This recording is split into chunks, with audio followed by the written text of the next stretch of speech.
Segunda-feira da 34ª semana do Tempo Comum.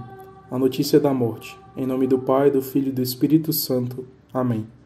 Não te levantarás da cama em que jazes, mas certamente morrerás. Segundo Reis 1:4. Sumário. Imagina que estás com um doente a quem restam poucas horas de vida. Vendo que o estado dele piora sempre, resolvem-se, afinal, depois de uma funesta demora, a anunciar-lhe a aproximação da morte. Quais serão então os sentimentos do enfermo? Qual será a sua mágoa? Especialmente se tiver vivido com o coração apegado aos bens da terra, por cujo amor ofendeu a Jesus Cristo?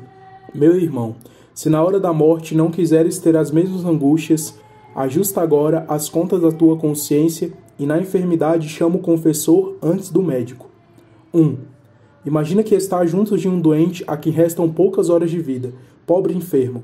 Considera como está oprimido pelas dores, pelos desfalecimentos, pela angústia do peito, pela falta de ar e pelo suor frio. A cabeça está enfraquecida a tal ponto que pouco ouve, pouco entende e quase não pode falar. A sua maior desgraça é que, próximo à morte, em vez de pensar na alma e na preparação das contas para a eternidade, só pensa nos médicos e nos remédios, para se livrar da doença e dos sofrimentos que aos poucos o fazem morrer. Se ao menos os parentes e amigos o avisassem do estado perigoso em que se acha. Mas não.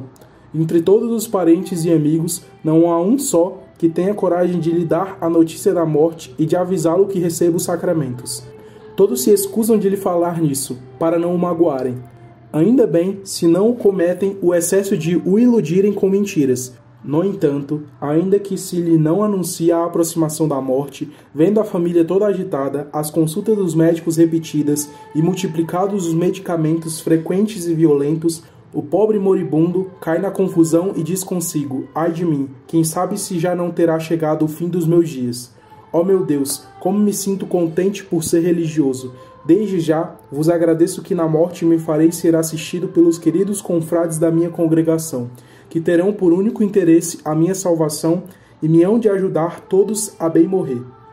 Tu, meu irmão, quando te sentires doente, não esperes que o médico, os teus parentes te digam que te confesses.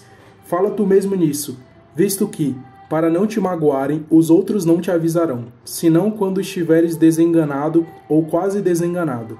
Faze desde já o propósito de chamar em primeiro lugar o teu confessor, antes ao médico da alma que o do corpo. Lembra-te que se trata da alma, que se trata da eternidade, e que, perdendo então, tê-la-ás perdido para sempre, irremediavelmente. 2. Dispõe de tua casa, porque morrerás e não viverás.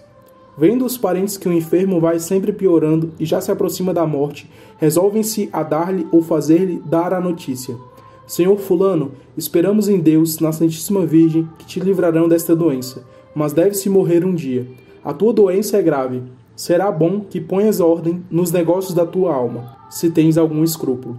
Enfim, é tempo de receberes os sacramentos, de te unires a Deus e de te despedires do mundo. Que sentirá o enfermo ao receber tal aviso? Qual não será a sua pena, especialmente se trabalhou muito para ganhar riquezas, dignidades, honras e prazeres? Se viveu com o coração apegado às coisas da terra, se por amor destas ofendeu a Deus e agravou a sua consciência? Pois que, dirá consigo, já estou tão mal e próximo à morte, devo, pois, dizer adeus ao mundo? Devo abandonar tudo? Esta casa, os meus campos, o meu emprego, os meus parentes, amigos, sociedades, jogos e divertimentos? Sim, é preciso deixar tudo. Já aí está o tabelião para escrever a tua última vontade. Deixo, contigo não levarás senão a mortalha, que dentro em breve se deverá consumir contigo próprio no sepulcro. Ó Jesus, meu Redentor amabilíssimo, não quero esperar até a aproximação da morte para me desprender do mundo à força, com tamanho sentimento e tão grande perigo da salvação eterna. Por vosso amor, quero desde já desapegar-me dele voluntariamente e desde já quero ajustar convosco as contas da minha alma. Reconheço o mal que fiz, pospondo a vossa amizade aos bens tão vis e miseráveis pelos quais os desprezei. Arrependo-me de todo o coração de vos ter feito tão grande injúria. No resto de minha vida, não deixeis de me assistir com a vossa luz e a vossa graça, a fim de conhecer e executar o que devo fazer para vos agradar.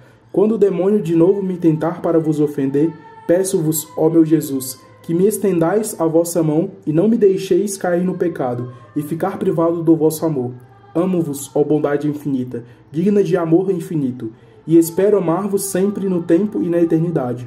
Ó grande Mãe de Deus, Maria, obtende-me a santa perseverança. Em nome do Pai, do Filho e do Espírito Santo. Amém.